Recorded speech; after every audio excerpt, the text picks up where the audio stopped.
ibadahnya seorang hamba kepada Allah tidak mengenal waktu dan tempat. Kapanpun, dimanapun, dia harus beribadah kepada Allah Subhanahu wa Ta'ala. Harga diri seorang mukmin itu di sisi Allah lebih besar daripada kehormatan Ka'bah sendiri. Nah, nikmat seorang mukmin lebih besar daripada itu. Man amila li akhiratihi kafahullahu amra dunia. Barang siapa yang beramal untuk akhiratnya, Allah akan cukupkan baginya urusan dunianya. Berjuang dengan harta untuk membela agama Allah Subhanahu wa Ta'ala, hendaklah menjadi penopang terhadap dakwah ini, bukan sebaliknya yang menghalangi dakwah ini, tapi jadilah keluarga muslim yang menopang dakwah Islam. Kenikmatan dunia ini lebih remeh dari sekedar sayap seekor nyamuk. Tidak patut bagi seorang yang beriman. Bismillahirrahmanirrahim. Assalamualaikum warahmatullahi wabarakatuh.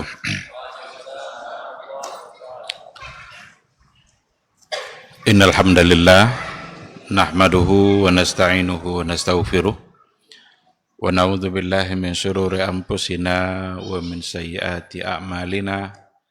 May yahdihillahu fala mudhillalah wa may yudlilhu falan tajida lahu waliyyan mursyida. Asyhadu an la ilaha illallah wahdahu la syarikalah wa asyhadu anna Muhammadan abduhu wa rasuluhu la nabiyya wa la rasula ba'dah. Ikhwati fillah, ma'asyiral hadirin wal hadirat, kaum muslimin dan muslimat yang dimuliakan Allah. Mari sama-sama kita awali kajian kita dengan memperbanyak ungkapan puji dan syukur kepada Allah Subhanahu wa Ta'ala. Alhamdulillah atas izin dan karunia Allah Subhanahu wa Ta'ala, pada malam hari ini kita bisa kembali bersama dalam sebuah majelis ilmu yang mudah-mudahan ini adalah majelis yang diberkahi oleh Allah Subhanahu wa Ta'ala, dan mudah-mudahan majelis ini bisa menjadi wasilah bagi kita bersama untuk mendapatkan kemuliaan yang sesungguhnya di sisi Allah Azza wa Jalla. Karena untuk mendapatkan kemuliaan di sisi Allah itu memerlukan adanya iman dan memerlukan adanya ilmu. Yarfa'illahu allazina amanu minkum wallazina utul ilma darajat. Allah mengangkat derajat orang-orang yang beriman dan orang-orang yang diberikan ilmu. Mudah-mudahan kita semakin paham dan agama kita, dan mudah-mudahan kita selalu dimudahkan oleh Allah Subhanahu wa Ta'ala untuk taat dan untuk memperbanyak ibadah. Sama-sama kita juga harus senantiasa bersalawat dan salam untuk Rasul kita yang mulia Nabi Muhammad sallallahu alaihi wasallam. Allahumma salli ala Muhammad wa ala ali Muhammad. Mudah-mudahan kita senantiasa berupaya untuk mendalami sunnah-sunnahnya, tidak hanya sekedar untuk menjadi ilmu dan wawasan saja, tetapi harus diamalkan dalam kehidupan keseharian kita. Mengamalkan sunnah Nabi, mudah-mudahan itu bisa menjadi bukti nyata bahwa kita mencintainya. Dan cinta kepada Nabi insya Allah cinta yang menyelamatkan, cinta yang membuat kita bisa berbahagia di akhirat kelak. Harapan kita semua tentu saja adalah bisa mendapatkan syafaat dan pertolongan dari beliau. Yauma la yanfa'u malun wala banun illa man atallaha biqalbin salim. Satu hari di mana hari itu sangat sulit, hari kita dihisab oleh Allah, dan pada saat kita dihisab itu kita sangat menunggu-nunggu syafaat dari Rasulullah sallallahu alaihi wasallam. Ikhwati fillah, ma'asyiral hadirin wal hadirat rahimanillahu wa iyyakum. Kembali pada malam hari ini kita melanjutkan kajian yang temanya adalah maqasidu as-sunnatin nabawiyah, maqasid dari sunnah Nabi. Malam ini insya Allah kita sudah masuk pada pembahasan baru, yaitu metode ideal di dalam memahami hadis Nabi. Jadi kalau seandainya kita mau mencoba untuk memahami hadis Nabi, apa metodenya? Nah, ini yang akan kita bahas. Soal ini adalah bab baru setelah sebelumnya kita membahas fungsi sunnah terhadap Al-Quran. Ini yang terakhir, fungsi sunnah terhadap Al-Quran. Kita ulang dulu kajian kita. Siapa yang bisa mengulang kembali, menyebutkannya? Ada 3 fungsi sunnah terhadap Al-Quranul Karim. Kalau bisa menyebutkannya dikasih hadiah. 3 fungsi sunnah terhadap terhadap Al-Quran. 1, 2, 3. Siapa yang masih ingat?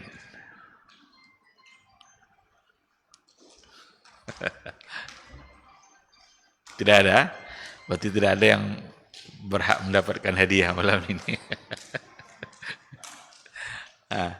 Ada? Hah? Tidak ada yang ingat? Fungsi sunnah terhadap Al-Quran. Silakan. Bapak rasa.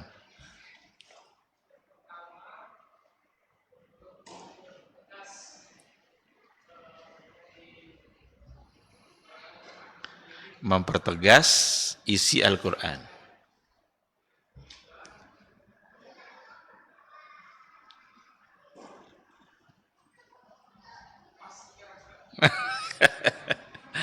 Cuma 1. Bisa? Coba. Yang pertama apa? Yang pertama menjelaskan. Yang kedua menegaskan. Yang ketiga mendatangkan hukum yang baru. Jadi ada 3 fungsi sunnah terhadap Al-Quran. Menegaskan kembali berarti memperkuat. Apa kata Quran, itu pula kata sunnah. Tidak mungkin berbeda antara Quran dengan sunnah. Quran bilang haram, sunnah bilang halal, mustahil. Haram kata Quran, haram pula kata sunnah. Yang kedua, menjelaskan, tidak sekadar menegaskan, memperkuat, tapi menjelaskan. Karena banyak di antara Al-Quran yang masih dalam keadaan mujmal, global, bersifat umum, datanglah hadis untuk menjelaskan. Diperintahkan kita sholat, gimana cara sholat? Urutan rangkaian sholat, rukun syaratnya itu tidak ada dalam Al-Quran. Nabilah yang datang menjelaskannya, bahwa sholat itu diawali dengan takbiratul ihram dan diakhiri dengan salam. Itu tidak ada dalam Quran. Yang ada hanya pada sunnah Nabi, dan sunnah itu menjelaskan isi Al-Quran. Sedangkan yang ketiga, fungsinya adalah mendatangkan hukum baru sebagai tambahan dari apa yang memang tidak ada di dalam Al-Quranul Karim. Jadi jumhurul ulama mengatakan bahwa Rasulullah SAW sebagai utusan Allah yang resmi, yang sah, maka dia bisa mendatangkan sebuah hukum yang meskipun hukum itu tidak ada di dalam Al-Quranul Karim. Berarti betul jawaban tadi? Yang pertama tadi betul, walaupun dengan melihat catatan, maka kita hargai penulisannya itu. Karena memang ilmu itu harus dicatat, ilmu harus ditulis. Ini bukunya. Ini buku ini yang kita pelajari ini nih. Awalnya sampai pakai buku ini, tapi alhamdulillah dimudahkan oleh Allah, sudah dicetak secara baik insya Allah. Judulnya berinteraksi dengan hadis antara realita dan idealita. Jadi isinya adalah apa yang kita bahas sekarang ini. Jadi bisa dibaca apa yang kita bahas. Tapi jangan kalau pas dapat buku ini tidak boleh hadir kajian lagi, kan tidak boleh hadir lagi, kan bisa dibaca di rumah. Silakan diambil. Ini bukunya.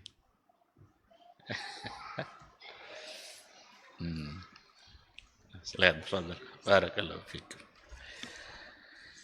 Dah, ikhwati fillah ma'asyaral hadirin wal hadirat rahimani Allahu wa iyyakum.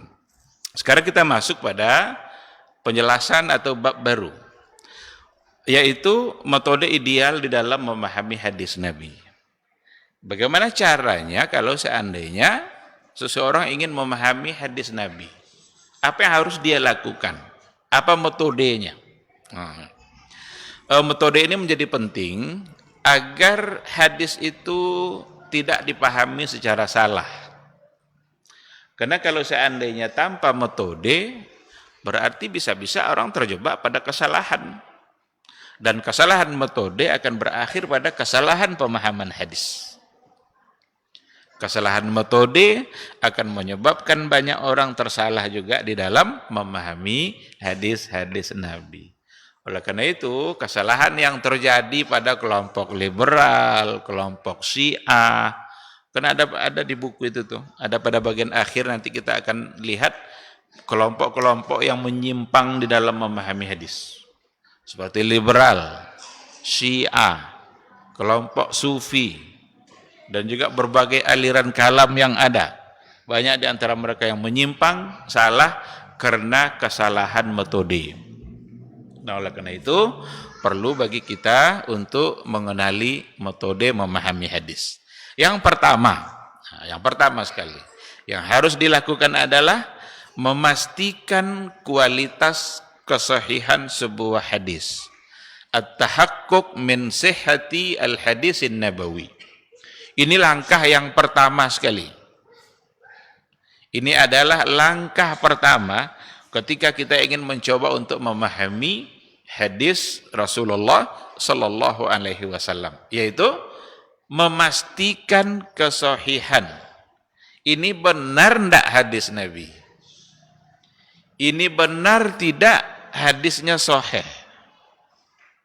Memastikan kebenaran sebuah hadis itu bukanlah persoalan baru. Tapi kita bisa melihat catatan-catatan sejarah. Bahkan para sahabat dulu sesama mereka ketika mendapatkan sebuah hadis dari seorang sahabat yang lain, sering di antara mereka itu bertanya, iya enggak ini hadis Nabi? Apa buktinya kalau itu adalah hadis Nabi? Berarti itu salah satu dari bentuk penghormatan kepada Rasulullah Sallallahu Alaihi Wasallam, agar orang-orang tidak begitu mudah untuk menganggap sesuatu sebagai hadis padahal bukan. Karena bahaya sekali menyandarkan sesuatu kepada Nabi, padahal itu bukanlah hadis Nabi.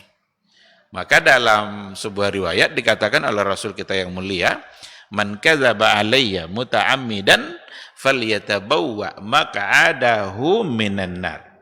Barang siapa yang sengaja berbohong atas namaku, sengaja berbohong atas nama Nabi, itu maksudnya dia bilang ini hadis Nabi, padahal tidak. Perbuatan ini datang dari Nabi, padahal tidak. Itu namanya berbohong atas nama Nabi. Apa yang akan dia dapatkan? Falyatabawwa maq'adahu minan nar. Siap-siaplah dia menempati kursinya nanti di dalam neraka. Berarti dia membuat kursi tempat duduknya sendiri dalam neraka. Walaupun ada kursi tempat duduk, tapi kalau dalam neraka ya sama aja. Mau duduk, mau berbaring, mau berdiri, pokoknya kalau dalam neraka, berarti dia sedang mempersiapkan tempatnya dalam nerakanya Allah. Bagi siapa tadi? Bagi orang yang sengaja berbohong atas nama Nabi. Nah, oleh karena itu, ditempatkanlah oleh para ulama hadis metode memahami hadis. Yang pertama sekali adalah memastikan ini sahih atau tidak sahih. Ini benar atau tidak benar. Contohnya dari kalangan sahabat banyak. Seperti Umar bin Khattab radhiyallahu taala anhu. Umar bin Khattab itu pernah memaksa Abu Musa al-Asy'ari untuk memastikan sebuah riwayat yang oleh Abu Musa itu adalah hadis Nabi. Riwayatnya adalah yang berhubungan dengan istizan. Kalau kita mau bertamu, kita hanya dibolehkan minta izin atau salam itu sunnahnya sebanyak 3 kali. Salam 3 kali. Kalau salam 3 kali itu tidak dijawab, maka pulang saja. Tidak usah memaksa diri. Jangan berkali-kali sampai sekian kali juga tidak pulang-pulang. Pokoknya kalau sudah 3 kali tidak dijawab, 2 kemungkinan. Pertama, orangnya tidak ada. Yang kedua, dia tidak sedang siap untuk menerima tamu. Kita harus hargai privasi dia. Saat dia mau istirahat, dia tidak jawab, ya udah pulang. Begitulah sunnahnya. Dan Abu Musa ketika itu bertamu ke rumah Umar. Diketoknya pintu, ucapkannya salam, Assalamualaikum. Sampai yang kedua, Assalamualaikum. Sampai yang ketiga, Assalamualaikum. Umar tidak menjawab. Karena 3 kali Umar tidak menjawab, maka dia pulang. Abu Musa pulang. Balik belakang. Ketika dia pergi, Umar membuka pintunya. Sini, kenapa pulang? Kata Abu Musa, karena saya sudah minta izin 3 kali dengan mengucapkan salam tapi tidak ada jawaban. Sementara Rasulullah SAW mengatakan, seandainya sudah 3 kali tidak ada jawaban, maka pulang. Apa kata Umar? Benar enggak itu dari Nabi? Kata Abu Musa, iya. Nah, kalau begitu, coba kamu cari sekarang saksinya. Kamu cari. Ada enggak sahabat lain yang mendengarkan itu dari Nabi? Cari sekarang. Kalau enggak, saya pukul kamu, katanya. Kata Umar. Maka pergilah Abu Musa itu kejar-kejaran mencari menengok di mana ada sahabat berkumpul, kemudian bertanya. Adalah sekelompok sahabat yang sedang duduk-duduk berbincang-bincang. Ketika itu Abu Musa datang dan bertanya kepada mereka, adakah di antara kalian yang pernah mendengar hadis ini dari Nabi? Disebut oleh Abu Musa, hadisnya tentang begini.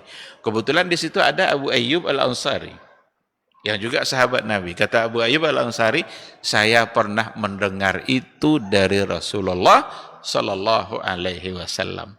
Dibawalah oleh Abu Musa Abu Ayyub Al-Ansari ke hadapan Umar bin Al-Khattab sebagai saksi.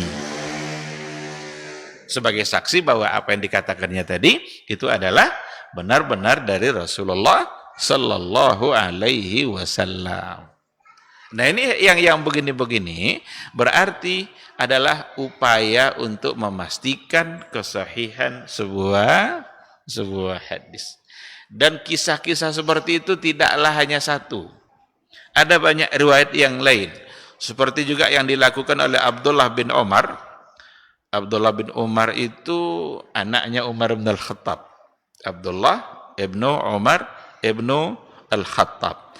Dia mendapatkan pemberitaan dari seorang sahabat yang bernama Abu Hurairah. Abu Hurairah ada sebuah riwayat yang bunyinya man tabi'a janazah falahu qirat. Man tabi'a janazah falahu qirat. Barang siapa yang mengikuti mengantar jenazah sampai ke kuburannya, maka dia mendapatkan pahala 1 qirat. Karena ada riwayat yang berkaitan dengan ini, kalau ikut sholatnya berarti dia mendapatkan pahala 1 qirat. Kalau ikut pula nanti sampai menguburkan, man tabi'a janazah, siapa yang mengikuti mengantar jenazah sampai ke kuburannya, falahu qirat, dia mendapatkan pahala 1 qirat. 1 qirat itu sebesar bukit Uhud pahalanya. Didapatlah riwayat itu oleh Abdullah ibnu Umar dari Abu Hurairah. Abdullah ibnu Umar sedikit agak mempertanyakan, iya enggak ini dari hadis Nabi? Maka Abdullah ibnu Umar bertanya kepada Ummul Mukminin Aisyah radhiyallahu anha. Jadi Abdullah ibnu Umar menemui Aisyah Ummul Mukminin, istrinya Rasul, perihal riwayat yang tadi disampaikan oleh Abu Hurairah. Iya enggak ini dari Rasulullah Sallallahu Alaihi Wasallam? Apakah kamu pernah mendengarkan ini datang dari Rasul, diucapkan oleh Rasulullah Sallallahu Alaihi Wasallam? Dan ketika itu Aisyah Ummul Mukminin membenarkan dan mengiyakan Oh iya, itu adalah riwayat yang diucapkan oleh Rasulullah Sallallahu Alaihi Wasallam. Nah, jadi dari dua contoh itu, dari dua kisah itu, kita bisa mengerti memang betapa dari dulu orang-orang terdahulu itu memang berupaya terus untuk memastikan apakah benar enggak ini datang dari Nabi, agar tidak menyebar nanti berita-berita bohong atau seseorang yang berbohong membawa-bawa nama Nabi. Oleh karena itu kalau hari ini banyak orang yang mempertanyakan itu sangat wajar sekali karena memang harus seperti itu. Kalau ada seorang ustadz umpamanya menyampaikan sebuah hadis, lalu ada di antara jamaah yang bertanya, Pak Ustadz itu hadisnya sahih atau tidak? Wajar memang. Itu tidak perlu dipermasalahkan. Tidak perlu dipersoalkan. Dan ustadz itu atau seorang mubalik atau seorang dai atau seorang alim yang menyampaikan sebuah hadis, dia mesti menyampaikan kalau memang itu adalah hadis dari Rasulullah Sallallahu Alaihi Wasallam. Nah, karena ada pula kekhawatiran sekarang ini memang agak sulit untuk menyampaikan sesuatu karena sedikit-sedikit ditanya ini hadis atau tidak. Kalau bilang hadis sahih atau tidak sahih. Pertanyaan seperti itu dari dulu ternyata sudah ada. Agar tidak semua orang berani-berani menyandarkan sesuatu kepada Nabi yang ternyata jangan-jangan itu bukanlah hadis atau tak pernah datang dari Rasulullah Sallallahu Alaihi Wasallam. Nah, oleh karena itu memahami hadis yang pertama sekali yang harus dilakukan adalah memastikan kesahihannya. Kalau sudah dipastikan, berarti dia sudah yakin itu sebagai sebuah hadis. Kalau sudah dipastikan, barulah nanti melangkah kepada tahap-tahap yang berikutnya. Karena kalau tidak dipastikan, kalau langsung saja ada sebuah hadis, lalu kemudian kita sibuk untuk menggali hukum-hukum yang ada di hadis itu. Oh, ini hukumnya berarti ini boleh, ini tidak boleh. Tahu-tahu ternyata hadisnya tidak sahih. Kalau seandainya ada di antara orang yang berhasil mengeluarkan 5 hukum umpamanya dari satu hadis, tapi ternyata hadis itu bukanlah sebuah hadis yang sahih, atau itu palsu, atau tidak pernah datang dari Nabi, berarti semua hukum yang sudah diistinbat ini nggak ada artinya, nggak ada gunanya, nggak bisa dipakai, karena hadisnya itu sendiri ternyata adalah bermasalah. Mungkin dia sebagai hadis yang palsu, maudhu', ataupun hadis yang dhaif. Hadis dhaif itu tidak bisa dijadikan pegangan di dalam mengistimbatkan hukum. Kecuali kalau dhaifnya itu nanti diperkuat oleh riwayat-riwayat yang lain sehingga dhaifnya bisa naik ke tingkat status dhaifnya bisa berubah menjadi hasan atau hasan li ghairihi dan lain sebagainya. Ada istilah dalam mustalah hadis. Nah, oleh karena itu yang pertama sekali memastikan kebenaran sebuah hadis. Bagaimana cara memastikan kebenaran sebuah hadis? Ada 2. Yang pertama melalui sanad, yang kedua melalui matan. Jadi hadis itu terdiri dari 2 komponen. Pertama sanad, kedua matan. Apa itu sanad? Sanad itu silsilatur rijal al-musilati ilal matan. Rangkaian nama-nama orang sebelum masuk ke matan hadis itu namanya sanad. An-Nafi' an Ibnu Umar an Rasulullah sallallahu alaihi wasallam, atau Malik, Nafi' Ibnu Umar. Ini disebut dengan silsilah zahabiyah, rantai emas. Kalau sudah datang dari yang 3 ini rantai emas ini. Ini diyakini kesahihannya. Orang-orang ini, Nafi', Malik, Nafi' Ibnu Umar, itu namanya sanad. Jadi melalui sanad. Yang pertama sekali, mengetahui sahih atau tidak sahihnya melalui sanad hadis. Inilah nanti yang ada pada ilmu ar-rijal di dalam mustalah hadis. Ini orang-orang yang banyak orang yang yang tidak suka dengan ilmu ini karena menghafal nama-nama para ulama. menghafal bagaimana kehidupan mereka. Tetapi ternyata dari sisi inilah nampak besarnya jasa para ulama terdahulu, sehingga untuk membenarkan sebuah hadis apakah datang dari Nabi atau tidak, itu bisa melalui sanad-sanad yang tadi itu. Dan ilmu sanad ini merupakan ilmu yang khusus hanya ada pada umat Islam. Ini tidak dimiliki oleh umat manapun. Orang Yahudi, orang Nasrani nggak punya ilmu ini. Jangankan untuk membenarkan ungkapan Isa alaihi salam. Ini benar enggak Isa yang ngomong? Jangankan untuk itu. Untuk kebenaran Injil aja sampai sekarang tidak bisa dibuktikan. Karena ada persi-persinya. Sedangkan untuk umat Islam, jangankan Al-Quran. Al-Quran itu sudah pasti benar. Nggak boleh kita meragukannya. La raiba fihi. Tidak ada satu keraguan pun. Berdosa kita kalau meragukan Al-Quran. Jadi jangankan Al-Quran. Hadis Nabi saja, ungkapan Nabi saja, itu bisa dihukumkan sebagai ungkapan yang benar. Melalui apa? Melalui sanad. Sipulan mengambil dari sipulan, sipulan mengambil dari sipulan. Maka diberikanlah ketentuan pada sanad ini. Apa contoh ketentuannya? Bahwa semua sanad yang meriwayatkan mestilah orang yang siqah. Mestilah orangnya terpercaya. Mesti orangnya tidak pernah berbohong meskipun sekali. Jadi tidak pernah berbohong meskipun sekali. Kalau ketemu dia pernah berbohong sekali, berarti mulai hari itu riwayatnya tidak diterima. Kenapa demikian? Karena kalau berbohong sekali, berarti mungkin dia akan berbohong lagi untuk yang kedua kalinya. Bahkan di sebuah buku yang pernah saya baca, itu ketika mereka mengukur soal kebohongan tadi itu sangat ketat dan detail sekali. Meskipun berbohongnya itu kepada hewan, itu sudah tidak diterima riwayatnya, bisa berpengaruh kepada riwayatnya.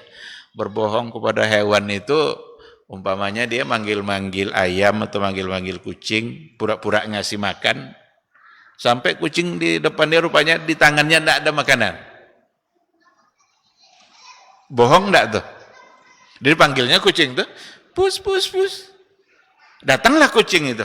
Dengan harapan, ada makanan di tangannya. Ternyata sampai di situ tidak ada makanan. Berarti dia berbohong. Ini sudah dianggap sebagai sebuah kebohongan yang bisa mencederai riwayatnya. Begitulah para ulama membuatkan standarnya.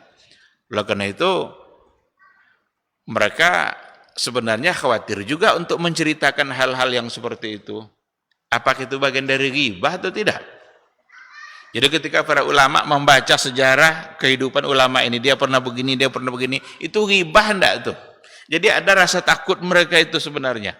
Ketika menceritakan keburukan seperti tadi, berarti seolah-olah di situ ghibah, menceritakan keburukan.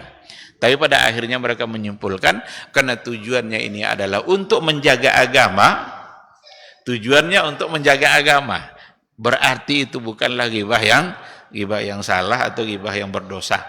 Karena tujuannya bukan untuk menyebarkan, semata-mata menyebarkan keburukan, tetapi adalah untuk menjaga agama, untuk menjaga riwayatnya. Apakah ini benar datang dari Nabi atau tidak?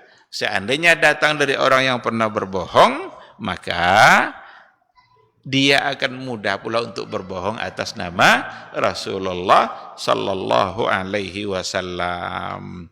Karena kebohongan-kebohongan pada masa dahulu itu luar biasa. Apalagi dimunculkan oleh kelompok-kelompok, firqah-firqah, aliran-aliran yang sengaja membuat-buat hadis Nabi untuk mempertahankan kelompoknya sendiri. Untuk mempertahankan eksistensi golongannya sendiri. Nah, dibuat-buatnya hadis, ini dari Nabi, ini Nabi bilang begini, padahal Nabi tak pernah mengatakan begitu. Oleh karena itu pada masa tabi'in, persoalan sanad ini memang betul-betul ditekankan. Pada masa sahabat belum terlalu, tapi sudah ada gambarannya Karena sahabat semuanya dianggap terpercaya. Dalam kaidahnya para ulama hadis, as-sahabatu kulluhum udul. Itu kaidah ulama hadis. As-sahabatu, sahabat itu semuanya udul, terpercaya. Sahabat semuanya terpercaya. Oleh karena itu persoalan sanad belum terlalu ditekankan, karena ngomong bisa dipercaya meskipun sudah ada bibit-bibit sebagai contoh agar kita berhati-hati. Seperti kisah Umar tadi itu. Nah, tapi pada masa tabi'in, masa di mana kebohongan-kebohongan itu sudah mulai bermunculan, sehingga orang terlalu berani untuk mengucapkan sesuatu atas nama Nabi. Dan mereka selalu menanyakan, ini siapa sanadnya? Dari mana kamu mendapatkan ini? Maka ada sebuah ungkapan dari ulama terdahulu seperti dari Ibnu Sirin, umpamanya dia bilang begini, laulal isnad laqala man syaa ma syaa. Kalaulah bukan karena sanad, niscaya orang akan bebas ngomong semaunya. Itu arti yang tadi itu. Laulal isnad, kalaulah bukan karena sanad, laqala man syaa. Niscaya seseorang akan berkata masya'a, apa yang ia kehendaki. Bebas dia mengucapkan apa yang dia mau. Oleh karena itu, disinilah diperlukan sanad, dan khususnya pada masa tabi'in. Kalau ada seseorang yang ngomong ini hadis Nabi, dia bilang, semulana rijalakum. Sebutkan rijal kalian. Dari mana itu kalian dapatkan? Nah, ada sebuah hadis ketika seseorang mengatakan bahwa Rasul pernah bersabda, man qala la ilaha illallah wahdah la syarikalah, lahul mulku wa lahul hamdu, yuhyi wa yumitu wa huwa ala kulli syai'in qadir, falahu kaza wa kaza. Siapa yang membaca doa tadi itu, la ilaha illallah wahdah la syarikalah, itu dia akan mendapatkan pahalanya, kebaikannya segini. Kalau sudah kebaikannya segini, itu kan berarti kerja Nabi itu kan. Maka tidak boleh kita membuat fadilah-fadilah seperti itu. Karena banyak orang sekarang itu membuat-buat, kalau dibaca Al-Fatihah 100 kali maka kita jadi begini. Kalau dibaca 200 kali maka kita akan kaya. Kalau seandainya baca 1000 kali terlepas semua hutang-hutang kita. Angka seperti itu, dia mendapatkan fadilahnya begini kalau baca ini, itu kerja Nabi itu. Itu bagian dari syariat. Oleh karena itu, ketika ada yang mengatakan seperti itu, qala Sya'bi, berkata Sya'bi kepada orang yang mengucapkan tadi itu, man haddatsaka, siapa yang menceritakan itu kepada kamu? Qala Umar ibn Maimun. Yang menceritakannya adalah Umar ibn Maimun. Lalu Sya'bi nanya lagi, kalau sudah dapat bahwa dia mendengarkannya dari Umar ibn Maimun, dia nanya lagi, man haddatsahu, siapa yang menceritakan kepada Umar ibn Maimun? Qala Abu Ayyub Al-Ansari, sahibu Rasulullah sallallahu alaihi wasallam. Yang menceritakannya dari Umar ibn Maimun adalah Abu Ayyub Al-Ansari. Berarti dapat rantainya tadi itu. Tadi diucapkan oleh Ar-Rabi' ibn Haytham, Ar-Rabi' mengambilnya dari Umar ibn Maimun, dan Umar ibn Maimun mengambilnya dari Abu Ayyub Al-Ansari, sahibu Rasulullah, dia adalah sahabat Rasul.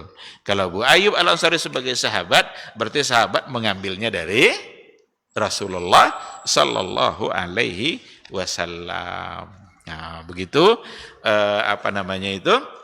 salah satu dari contoh rangkaian sanad ketika ada sebuah hadis yang diucapkan oleh seseorang pada masa dahulu. Dan permintaan sanad itu pada masa tabi'in itu sangat ketat, harus ada.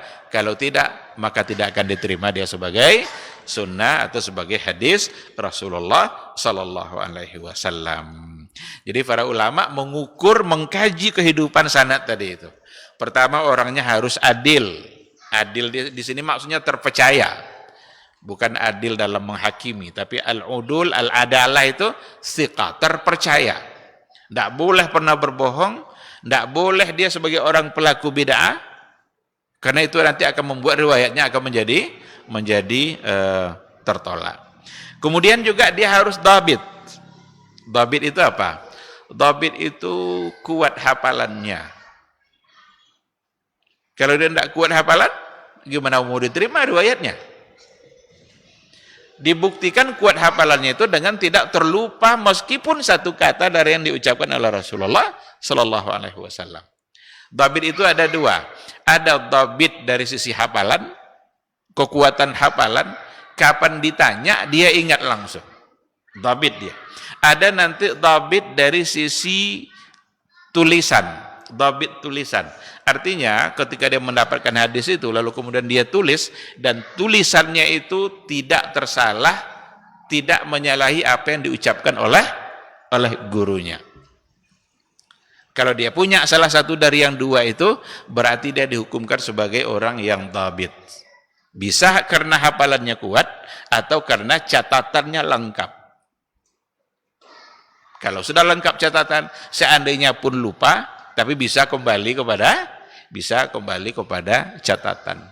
Maka ulama-ulama besar dulu mereka memiliki catatan-catatan yang mana mereka bisa kembali rujuk untuk kembali kepada hadis-hadis yang dia catat pada saat dia meragukannya. Dan itu bisa menjadi pedoman catatan itu.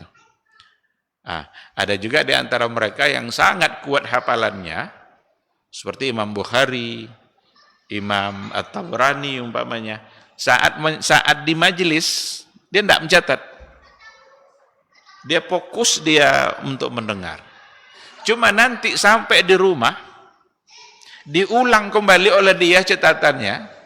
Jadi sampai di rumah diulang kembali catatan itu dari awal, semua yang didengar tadi ditulis ulang.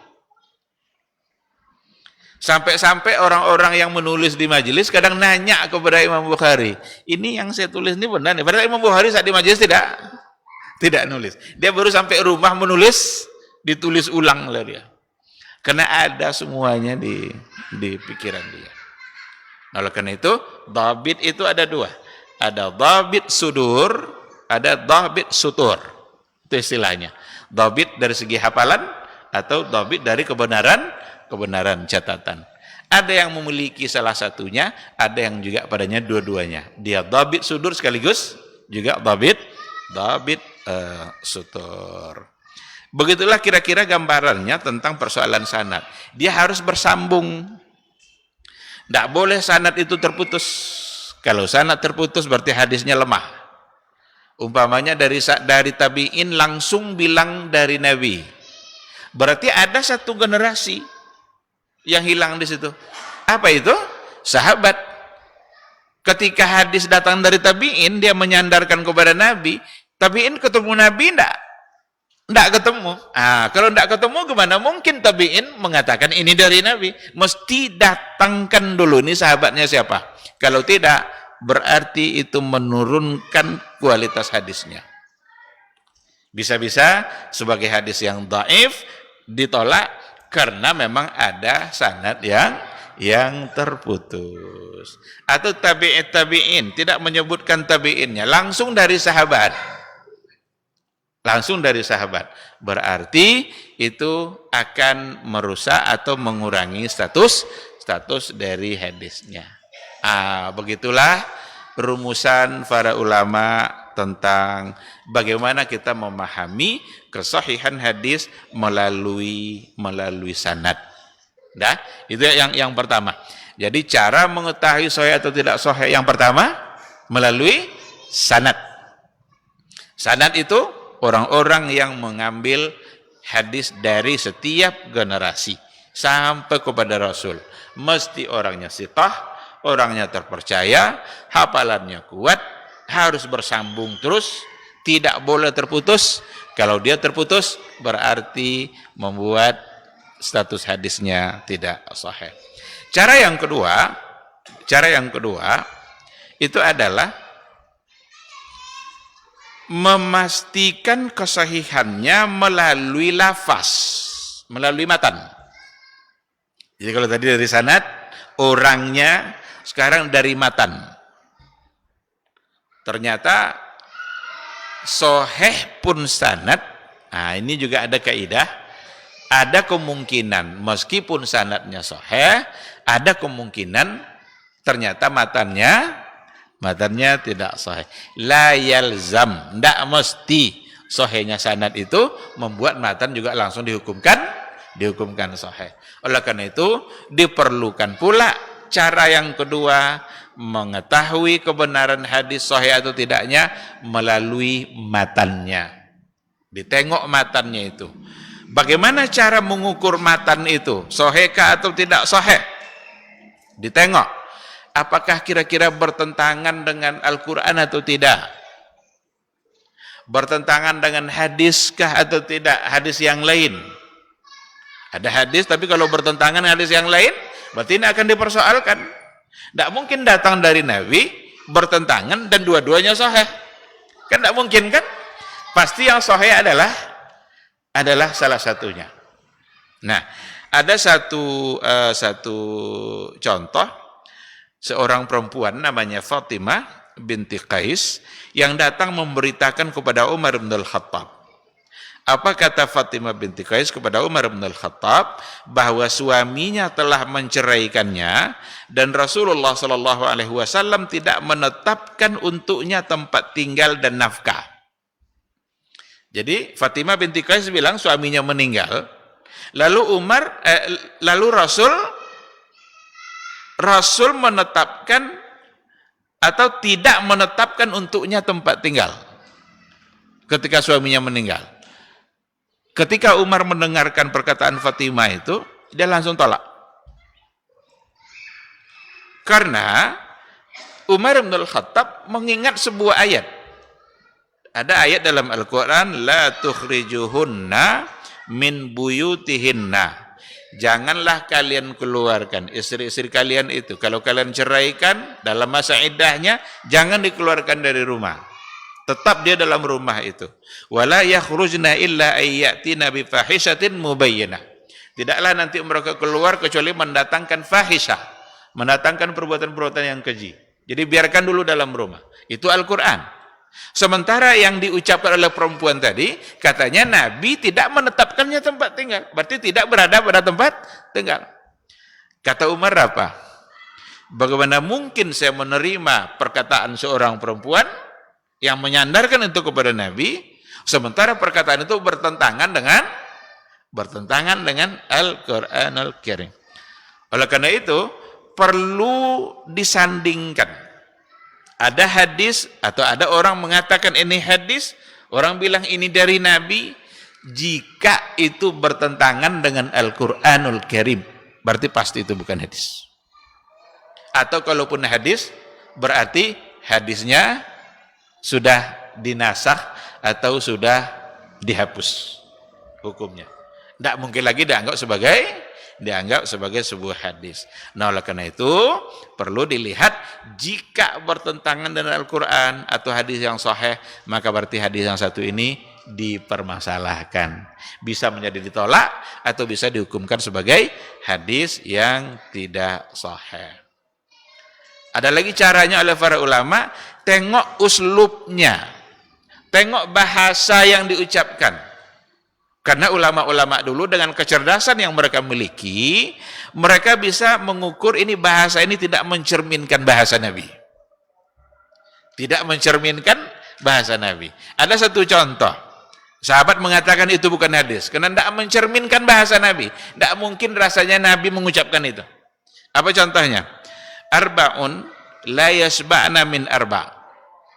Ada 4 hal yang tidak pernah puas dari yang 4. Jadi 4 tidak pernah puas dari yang 4. Ardun min matar. Bumi dari hujan. Unsa min zakar. Perempuan dari laki-laki. Nah, ini dengan adanya unsa min zakar, tidak pernah puas dari 4 dari 4, perempuan dari laki-laki. Kata ulama, tidak mungkin Nabi ngomong itu. Dan ternyata ketika diteliti, memang ternyata Nabi tidak pernah mengucapkan itu. Ainun min nazar, mata dari memandang. Wa udhunun, dan telinga dari khabar, telinga dari berita. Jadi telinganya tidak pernah puas dari berita, ingin selalu mendengar berita. Jadi uslub yang bisa dihukumkan itu bukanlah uslub Nabi. Dan itu tentu kemampuan itu dimiliki oleh para ulama. Kalau orang-orang yang kayak kita ini sama aja, ini Nabi atau enggak, sulit kita membedakannya. Tapi para ulama, mereka akan mengerti uslub yang seperti ini bukanlah gaya bahasa yang datang dari Rasulullah Sallallahu Alaihi Wasallam. Ada beberapa hal yang lain, insya Allah kita sambung setelah menjawab suara azan.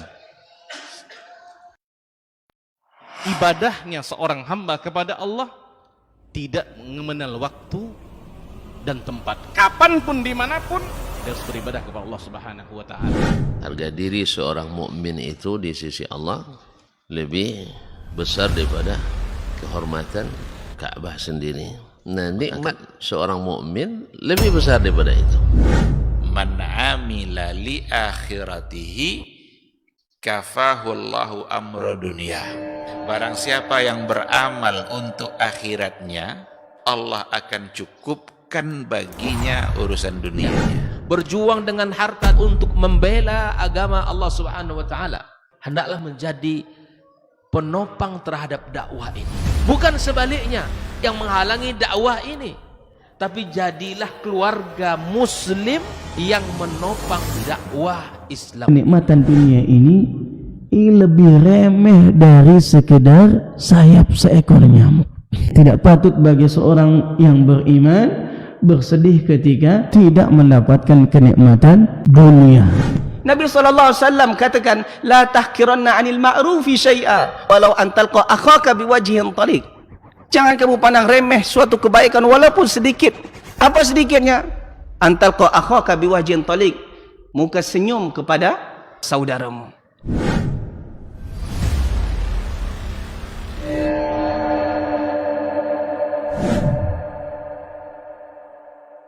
Majtama'a qaumun fi baitin min buyutillah yatluna kitab Allah wa yatadarasunahu fima bainahum illa nazalat alaihimus sakinah wa ghasyiyatuhumur rahmah wa haffat bihimul malaikah wa dzakarahumullahu fiman indah.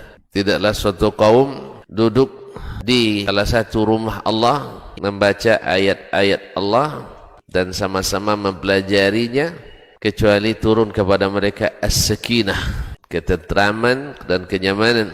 Wa ghasyiyatuhumur rahmah, dan mereka diliputi pula oleh rahmat, kasih sayang dari Allah Subhanahu wa taala. Wa haffat bihimul malaikah, dan mereka pun dikelilingi oleh para malaikat, karena malaikat suka majlis-majlis zikir dan ilmu. Wa dzakarahumullahu fiman indah, dan Allah akan banggakan sebut-sebut mereka di kalangan malaikat-malaikat yang ada di sisinya, di masyarakat atas. Mudah-mudahan kita termasuk yang sering disebut-sebut di sisi Allah. Alhamdulillah, wassalatu wassalamu ala rasulillah wa ala alihi wa sahbihi wa mawala. Ikhwati fillah, ma'asyaral hadirin wal hadirat, rahimani Allah wa iyyakum. Jadi yang kedua adalah bagaimana memastikan kesahihan hadis melalui matan dengan beberapa kriteria atau beberapa ciri. Tadi kita katakan ada uslub yang memang tidak mencerminkan itu adalah bahasa dari Nabi.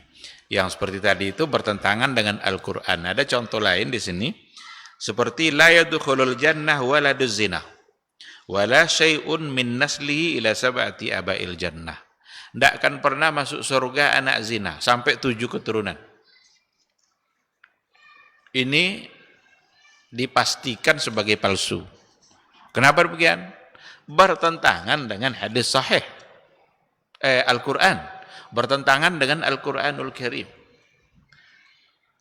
Yang berdosa itu anaknya atau siapa? Kok sampai dia tidak berhak masuk surga sampai pula 7 keturunan? Berarti bertentangan dengan Al-Quranul Karim.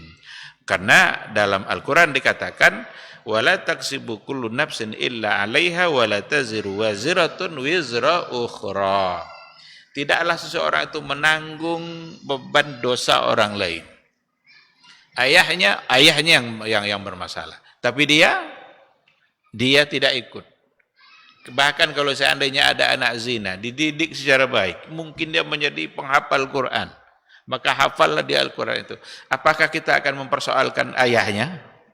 Nah, ayahnya itu dosa dia. Wala taziru waziratun wizra ukhra. Ada yang ketiga juga, seperti yang bertentangan dengan hadis-hadis mutawatir.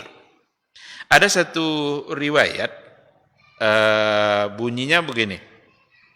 Idza huddistum anni bihaditsin yuwafiqul haqq fakhuzuhu bihi. Haddastu aw lam uhaddis.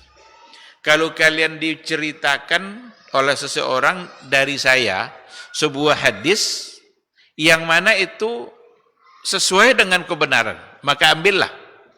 Baik saya ceritakan atau saya tidak ceritakan.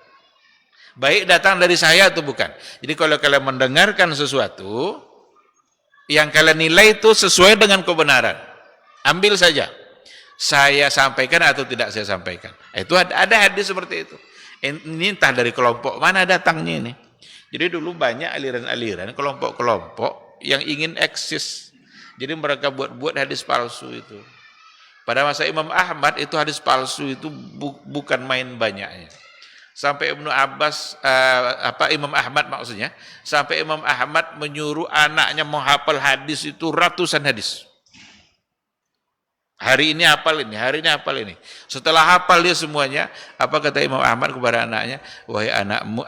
Wahai anakku, ketahuilah semua yang kamu hafal dari dulu sampai hari ini itu semuanya palsu.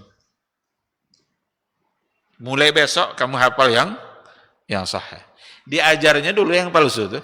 Karena kalau sudah tahu yang palsu berarti nanti mudah untuk melihat mana yang benar. Karena saking banyaknya. Dan dia khawatir anaknya terjebak kepada yang palsu. Ada pula hadis, kalau kalian diceritakan oleh seseorang dengan sebuah berita yang kamu nilai itu sesuai dengan kebenaran, ambil. Baik saya ceritakan atau tidak saya ceritakan. Yang bagian akhir inilah yang tidak bisa diterima itu. Baik Nabi ngomong itu atau enggak, berarti ambil aja. Karena itu bertentangan dengan hadis yang sahih, man yaqul alayya ma lam aqul falyatabawwa maq'adahu minan nar.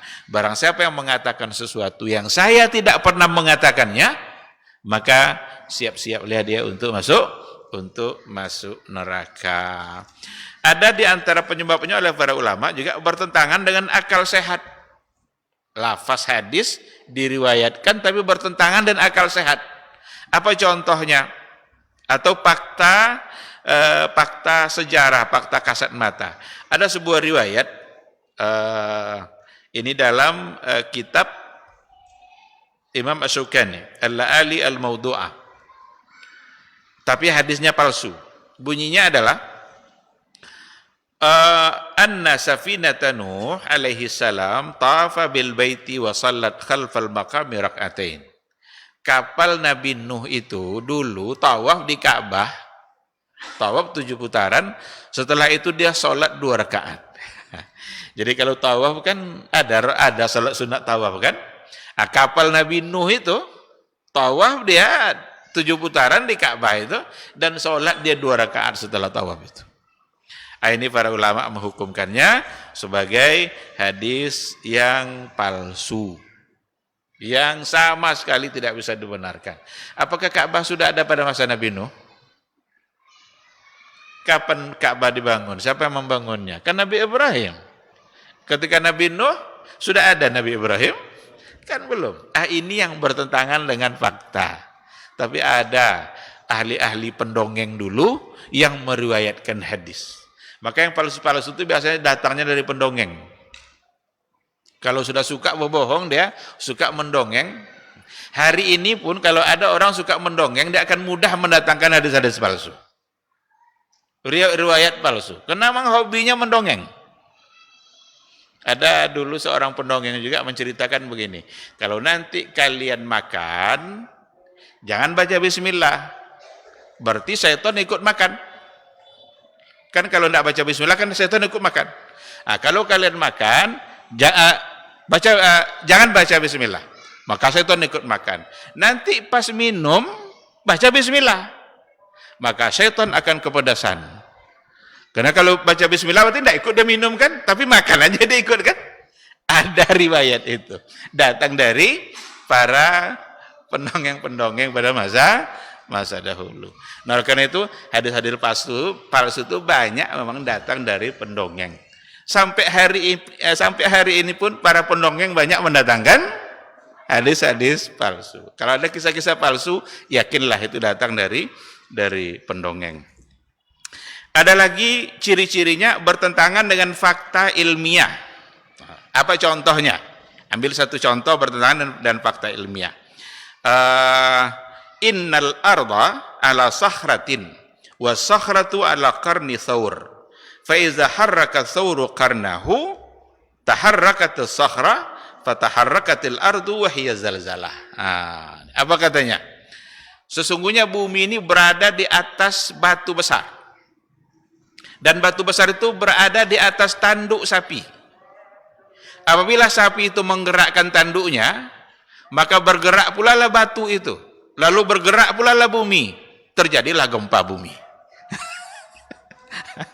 Ini bertentangan dengan fakta ilmiah. Bumi di atas batu, batu di atas tanduk sapi. Ketika sapi menggerak-gerakkan tanduknya, bergeraklah batu, bergerak pula lah bumi. Maka terjadi gempa bumi. Jadi kalau terjadi gempa bumi, berarti ada sapi yang sedang menggerakkan tanduknya.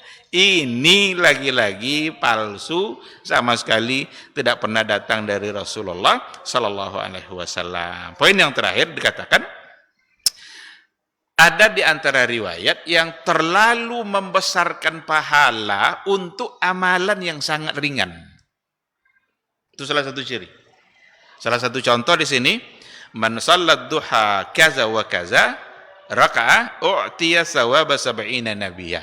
Barang siapa yang salat duha sekian rakaat, salat duha sekian rakaat, 4, 2 atau 4, diberikan padanya pahala 70 nabi. Nah, jadi salat duha 2 rakaat atau 4 rakaat dapat pahala 70 nabi. Ini oleh para ulama sebagai ciri-ciri untuk menentukan bahwa hadis itu tidak sahih. Amalan yang sangat ringan tetapi pahalanya di luar dugaan.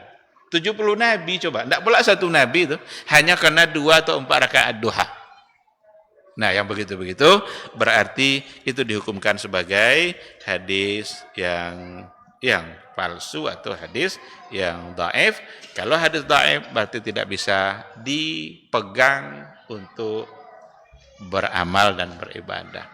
Baik ikhwati fillah, jadi ini poin yang pertama, kita cukupkan pada poin yang pertama ini. Metode pertama memahami hadis adalah memastikan kebenaran dan kesahihannya. Bagaimana caranya? Dari dua sisi.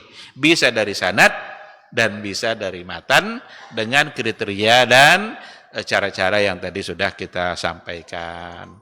Baik, ini yang bisa kita bahas pada malam hari ini. Mudah-mudahan dapat kita pahami bersama. Semoga menjadi ilmu. Kalau ada pertanyaan, satu saja. Kalau ada. Kalau tidak, kita tutup. Baik, saya kira tidak ada. Mudah-mudahan majelis kita diberkahi oleh Allah Subhanahu wa taala.